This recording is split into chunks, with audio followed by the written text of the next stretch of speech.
Mesdames, Messieurs, bonsoir et merci de prendre ce rendez-vous de l'actualité sur Eden Télévision. Au sommaire de cette édition, l'honorable Claudine Prudencio au contact de son électorat de la 6e circonscription électorale. Objectif, recueillir les avis de ses militants au sujet du projet de loi portant révision de la Constitution.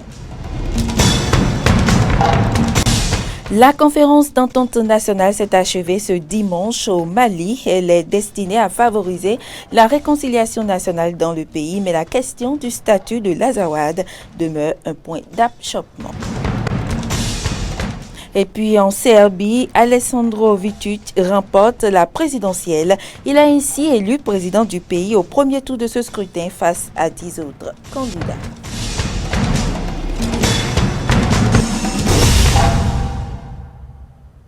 Bienvenue dans ce journal.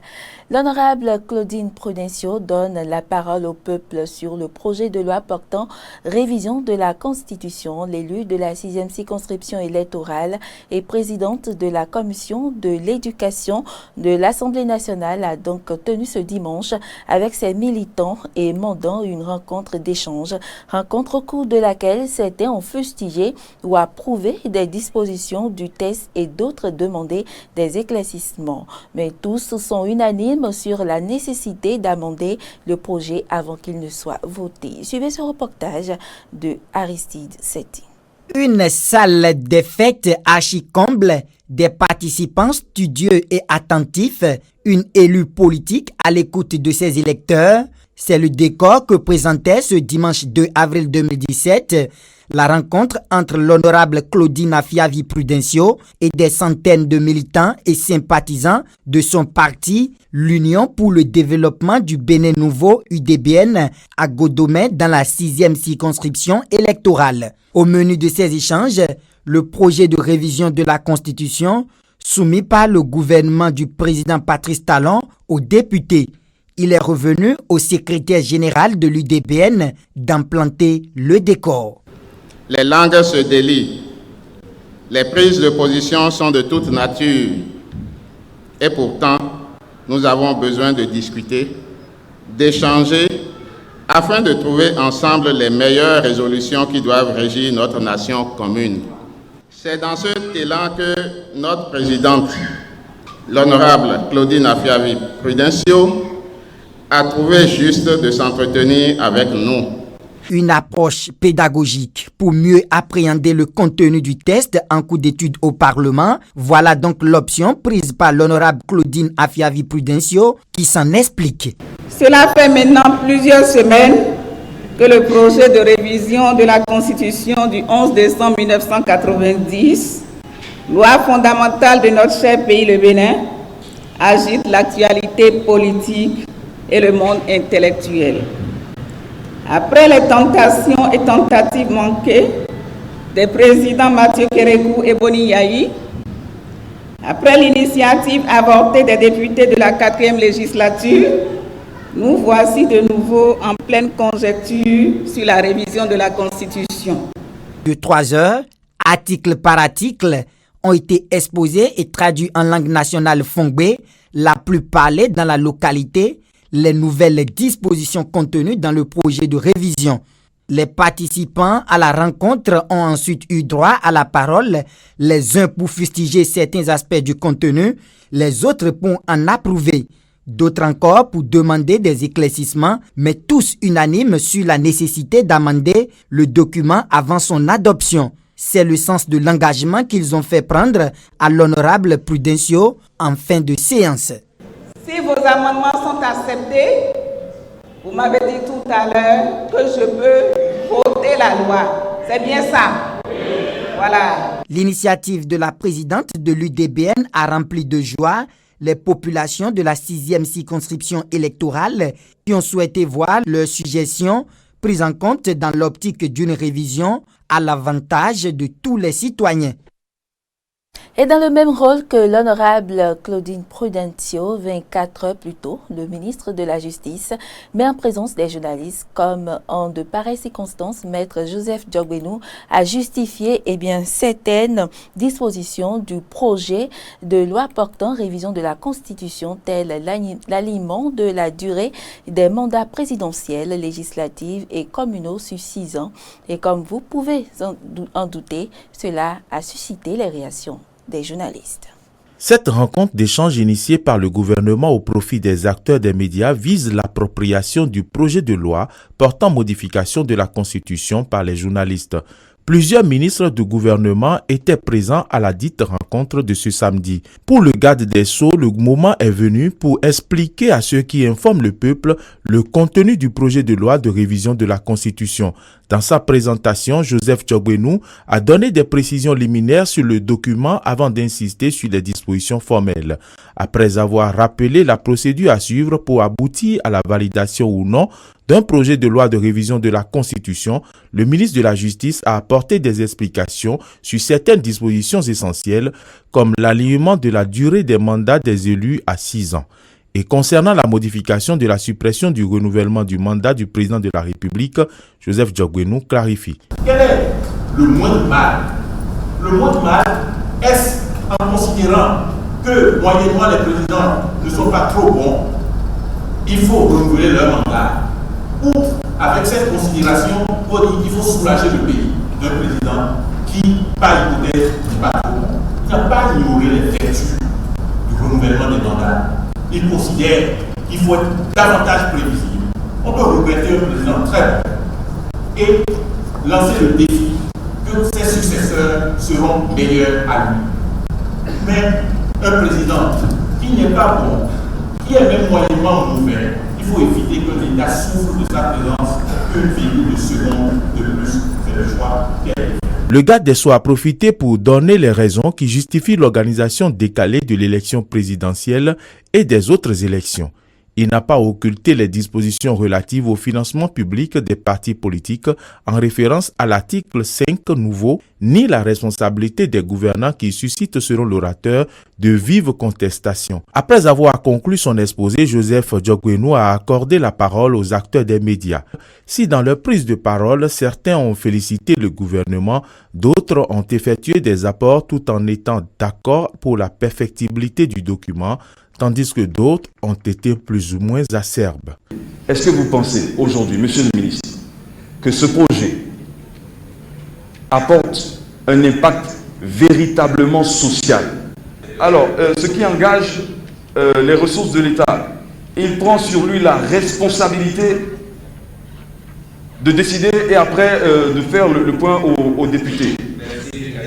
Monsieur le ministre, est-ce que vous pensez qu'il est encore plus fort, qu'il est moins fort ou qu'il est faible? Le garde des Sceaux en réponse aux interventions des acteurs des médias. Nous sommes ici sur la loi portant révision de la Constitution. Chaque chose en son temps. Il n'est pas exclu que nous allions au référendum.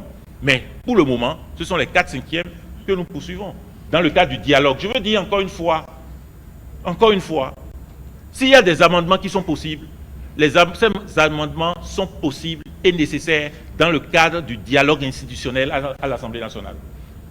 Que chacun se rappelle au moins que si l'amendement, les 4/5 ne sont pas obtenus à l'Assemblée nationale et que le projet doit être soumis au référendum, c'est le projet du président de la République qui est soumis, élagué de tous les amendements.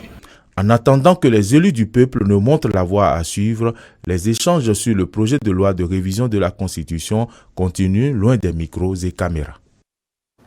La démission de Candide Zenaï de son poste de ministre délégué auprès du président de la République chargé de la Défense, c'était l'actualité de la semaine écoulée. Une semaine après, on s'intéresse à l'avenir de l'homme politique. Eh bien, depuis les années 90, il s'est beaucoup illustré dans le landerneau politique béninois au point d'occuper les fonctions de député et de ministre. Que va-t-il devenir? Quel avenir pour Candide Zenaï? Réponse dans ce sujet de Fréjus Serment, Fréjus Fiossi et Romaric Devauchier. Politique depuis les années 1990, Candide Azanahi est l'un des rares politiciens à s'être exclusivement consacré à la politique comme il aime le rappeler. Membre de la Renaissance du Bénin puis fondateur du parti Restaurer l'Espoir, l'homme a toujours été présent dans le landerneau politique béninois.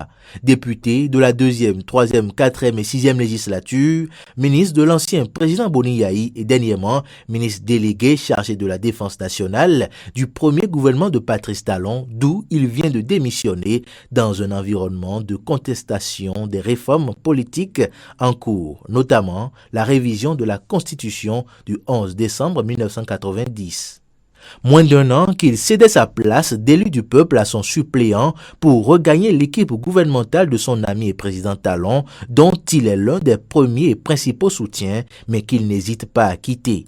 Plus député, plus ministre, l'avenir politique de cet homme qui a incarné à une époque la figure de résistance contre le régime de refondation du président Boni Yayi semble être bien solitaire. Nathaniel Kitty, politologue. Que cette démission vient encore corroborer le projet de révision du chef de l'État qui prévoit la suppression de la suppléance permanente, faire en sorte que désormais le ministre qui était député une fois démissionné puisse avoir la possibilité de retourner à l'Assemblée nationale, ce qui n'est pas le cas maintenant. Donc il va vivre une période de chômage politique parce que les prochaines élections législatives sont prévues pour 2019. Mais pour Marcel Zoumenou, journaliste politique, Candide Azanahi est loin d'un chômage politique, mais plutôt proche d'une nouvelle expérience politique. Moi, je ne le vois pas comme un chômeur politique. C'est un homme qui est imaginatif et même s'il n'a pas de chantier, il va s'occuper de son parti, Restaurer l'Espoir. Et il a beaucoup plus de temps pour préparer les législatives de 2019. Il a environ 2 ans, c'est beaucoup pour lui, c'est important. Vous savez que quand on quitte un poste de responsabilité comme celui du ministre de la Défense, je crois après 6 mois, il n'est plus contraint aux obligations de réserve. Et on pourra le voir beaucoup plus dans les arènes, dans les meetings politiques. Il ne faut pas, avec les réalités politiques actuelles et le parcours politique de l'homme, exclure que en dehors du poste, du mandat de député auquel il peut prétendre en 2021, qu'il peut avoir des ambitions présidentielles. Rien n'est exclu, d'autant plus qu'on apprend que depuis un certain moment, il est beaucoup plus sur le terrain, du côté du zoo, pour faire certaines choses. Et pour Nathaniel Kitty, les hostilités pourraient démarrer dans les prochains jours. L'homme politique est un calculateur. Et sa survie dépend de l'écho qu'il reçoit de ses activités au niveau de son électorat et de sa popularité. Je pense que il va grossir le rang des contestataires du projet de révision de la Constitution pour se faire une bonne santé politique. Sauf si entre-temps, le chef de l'État réussissait à le convaincre de retourner au gouvernement. Ce que je ne pense pas trop parce que la démission est sûre et connue de tous les Béninois. Une certitude pour le moment, l'avenir politique de ce philosophe pragmatique et parfois radical, loin du régime de la rupture, pourrait bien être le talon d'Achille de ce dernier. L'organisation de l'examen national au profit des étudiants des établissements de l'enseignement supérieur privé du Bénin. Nous vous avions parlé de ce projet. Vous étiez nombreux à vous interroger sur sa faisabilité. On en sait un peu plus grâce au ministre Marie-Odile Tanasso. Je vous propose de l'écouter. Et sur les 146 établissements autorisés, 52 avaient la co-signature. Et par rapport à cette co-signature, c'est seulement les apprenants des établissements qui ont la co-signature avec l'État qui pouvaient concourir lorsque l'État ouvrait des postes pour la fonction publique. Nous avons décidé de faire composer les étudiants, les apprenants des établissements d'enseignement privé supérieur à la fin de leur formation, en licence et en master, en licence et en master, compte tenu de l'environnement éducatif qui a l'enseignement supérieur actuellement, notamment dans le secteur privé. Et en s'asseyant pour composer, on donne la chance à tous les enfants d'être jugés de la même manière et on leur donne la même opportunité, c'est-à-dire lorsque vous avez les capacités, vous devez être recruté au même titre que celui qui a fait dans l'établissement à la co-signature. En étant obligés de faire un examen, ils sont obligés de se mettre aussi à niveau. Parce que jusque-là, les établissements privés d'enseignement supérieur délivrent les diplômes licence et master, ce qui ne devrait pas être le cas. Lorsque nous prenons le décret 2008, ne peuvent délivrer les diplômes équivalents au diplôme de l'État, c'est-à-dire licence master, que les établissements homologués. Et cette réforme est une réforme transitoire qui va durer 3 ans. 3 ans pour permettre aux établissements de se mettre aux normes et de respecter les tests en vigueur. Nous allons commencer le premier examen cette année, 2017. Le deuxième aura lieu 2018, c'est-à-dire année scolaire 2017-2018. Et le dernier 2018-2019, donc en 2019. À la fin de cette période transitoire, les établissements qui ne rentreraient pas dans le processus d'homologation seront purement et simplement fermés. Hors du Bénin à présent, au Mali, on est un peu plus avancé sur le processus de réconciliation nationale. C'est l'impact de la conférence d'entente nationale qui s'est déroulée dans le pays ces derniers jours, mais la question du statut de l'Azawad demeure un point d'achoppement. Suivez ce commentaire de Antoinette Sabo.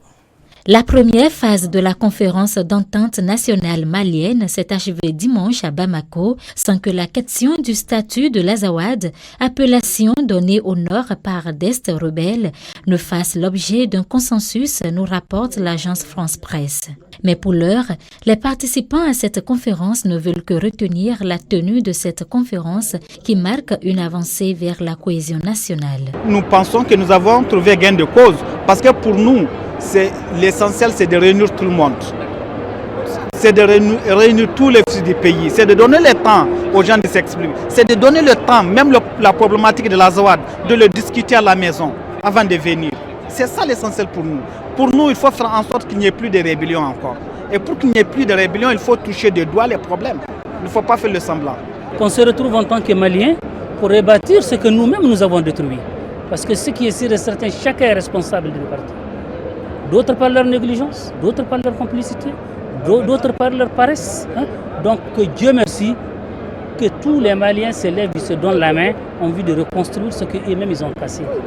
Je trouve qu'on a fait un grand pas vers la paix. Le bilan est très positif. À partir du moment où on a même pu organiser cette conférence avec tout le monde, parce qu'au départ, ce n'était pas évident que toutes les parties participent. Mais finalement, la SEMA nous a rejoint le mardi et hier, l'opposition nous a rejoint. Par ailleurs, dans les résolutions de la conférence, il a été demandé d'engager des négociations avec le prédicateur radical Amadou Koufa et le chef islamiste Touareg Iyad Ag Galé dans le cadre de la recherche des solutions pour le retour de la paix dans le nord du Mali. Un comité d'experts doit se constituer pour discuter de la question de l'Azawad, a déclaré le président malien Ibrahim Boubacar Keïta dans son discours de clôture de la rencontre, reconnaissant que les débats de la conférence d'entente nationale n'ont pas permis de dégager un consensus. Le même comité d'experts sera chargé d'élaborer une charte de l'unité et de la réconciliation nationale, a poursuivi le président. Au cours des débats de la conférence, des intervenants membres ou proches de la coordination des mouvements de l'Azawad ont réclamé que l'Azawad soit considéré comme une entité politique et juridique englobant les régions du nord du Mali. En revanche, d'autres intervenants ont demandé que le terme Azawad soit plutôt considéré comme une entité géographique et culturelle. L'Azawad est vraiment, on peut l'utiliser géographiquement, mais que ça ne peut pas être utilisé politiquement ou bien ça ne peut pas comporter une connotation régionale ou séparatiste. De plus, durant cette conférence qui a duré une semaine, d'autres intervenants ont pris la parole pour dénoncer la corruption, le manque de vision de l'État, le manque de courage politique comme figurant parmi les causes profondes de la crise malienne. L'opposition malienne, qui avait effectué une apparition symbolique samedi à la conférence d'entente, assistait à la cérémonie de clôture. Tout comme les rébellions, l'opposition malienne avait boycotté le début de la rencontre, arguant qu'on ne pouvait pas en une semaine débattre de tous les problèmes du pays et trouver les solutions. Les deux parties ont obtenu gain de cause, mais le président malien, dans son allocution de clôture, n'a pas donné de date précise pour la suite des discussions. Aleksandar Vučić est le prochain président de la Serbie. Il a remporté la présidentielle de son pays ce dimanche. Vučić a obtenu ce succès au premier tour de ce scrutin et face à 10 autres candidats. Reportage.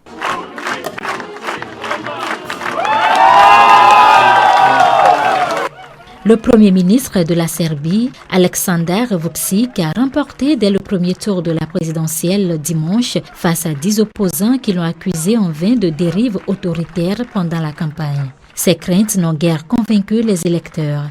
L'homme fort du pays, 47 ans, a remporté quelques 55% des suffrages, loin devant son dauphin de centre-gauche, Saša Janković, crédité de 16% environ, et l'amuseur public Luka Maksimović avec 9,3% selon les estimations de l'Institut Ipsos. L'emprise sur le pays d'Aleksandar Vučić, ancien ultranationaliste converti au centre droit et au rapprochement avec l'Union européenne, Premier ministre depuis 2014, ne semble pas devoir se relâcher. Za nas je ovo važan dan I važno je da se pokazalo u kom smeru C'est un jour important pour nous. Cela montre dans quelle direction la Serbie veut aller. Il a été important que cette victoire soit limpide comme une larme afin de ne permettre à personne de faire une quelconque interprétation de l'écart qui a été créé. J'ai obtenu 12% de plus de voix, soit environ 430 000 voix de plus que tous les autres candidats ensemble. Aujourd'hui honorifique, le poste de président va retrouver dans les 5 prochaines années avec Aleksandar Vučić l'importance qu'il avait sous le libéral Boris Tadić 2004-2012. Le futur premier ministre est promis à devenir son obligé et son collaborateur. Dimanche, avant sa victoire, Aleksandar Vučić a jugé ridicule les accusations d'autoritarisme portées par une opposition faible et divisée. Dans la soirée, le patron du parti progressiste s'est félicité de l'immense confiance témoignée par les électeurs qui ont montré dans quelle direction veut aller la Serbie. La poursuite des réformes, le chemin européen, tout en protégeant nos liens avec la Russie et la Chine. Aleksandar Vučić négocie l'adhésion de son pays à l'Union européenne tout en s'employant à ménager Moscou. Il a d'ailleurs remercié la chancelière allemande Angela Merkel et le président russe Vladimir Poutine de l'avoir reçu durant la campagne. Ancien médiateur de la République, ce qui lui a valu de devenir une figure respectée de la classe moyenne urbaine libérale, Saša Janković, nouveau venu en politique, fait un score qui semble de nature à lui offrir le leadership de l'opposition. Avant le scrutin, il avait mis en garde contre des fraudes, mais aucune irrégularité flagrante n'avait été relevée dimanche soir par les observateurs. Présidentielle toujours, Moreno est sur le point de triompher de ses adversaires au second tour de la présidentielle en Équateur. Il est en tête des résultats partiels du scrutin déjà publiés. Reportage. Lenín Moreno, candidat du parti au pouvoir en Équateur, était légèrement en tête de l'élection présidentielle pour désigner le successeur de Rafael Correa et choisir entre socialisme et virage à droite, scrutin crucial pour une gauche latino-américaine affaiblie. L'ancien vice-président Moreno était crédité de 51,07% des voix à l'issue de ce second tour selon les résultats partiels diffusés par le Conseil national électoral CNE et portant sur 94,20% des bulletins dépouillés. Merci de me donner l'opportunité de vous servir. Merci de me donner l'opportunité de vous aimer chaque fois plus. Je vous aime beaucoup, Équatoriens, beaucoup. Nous voulons un gouvernement qui commence par un appel au dialogue fraternel, un appel à la paix et à l'harmonie. Mais son adversaire, l'ex-banquier Guillermo Lasso, crédité de 88,93% des suffrages d'après le CNE, a dénoncé une fraude présumée et s'est dit prêt à contester le résultat. Cette élection était décisive. Le candidat socialiste paraplégique depuis une agression à main en 1998 ayant appelé à voter pour continuer un processus qui marque le chemin vers l'avenir. Quant à son adversaire, il jugeait cette élection cruciale pour choisir entre la voie du Venezuela et celle de la démocratie et de la liberté. Et puis la crise en Guyane n'est pas terminée. Un collectif de mouvements protestataires de ce territoire français a appelé à nouveau à une journée de grève et à une manifestation, comme nous l'expliquent certains membres de ce collectif. Naturellement, on va durcir le mouvement et dès mardi matin, nous donnons rendez-vous à Kourou à 9h à toute la population. Les barrages seront ouverts pour que tout le monde puisse se rendre à Kourou pour une grande mobilisation au rond-point Carapa à Kourou. Nous appelons l'ensemble des commerçants à fermer boutique. Nous allons bloquer fortement demain. Ce n'est pas contre la population, nous nous en excusons, mais c'est vraiment pour démontrer notre détermination. Alors, avec les chiffres croisés de l'État et les nôtres, aujourd'hui on demande 2,5 milliards d'euros qui sont plus ou moins fléchés déjà à l'heure actuelle. On sait où est-ce qu'ils vont aller. La différence qu'il y a entre le milliard 85 millions que nous prévoyait l'État dans son plan entre guillemets dit d'urgence, c'est que nous, on demande tout de suite. L'État nous faisait un plan d'urgence sur 5 à 10 ans. Donc si une urgence on l'a faite sur 10 ans, je suis inquiet aujourd'hui. Moi. Les Guyanais ne se sont pas écoutés.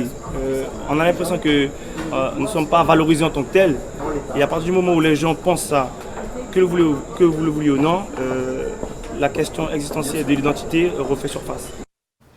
Mesdames, Messieurs, ce sera tout pour ce soir. Merci pour l'attention et à demain.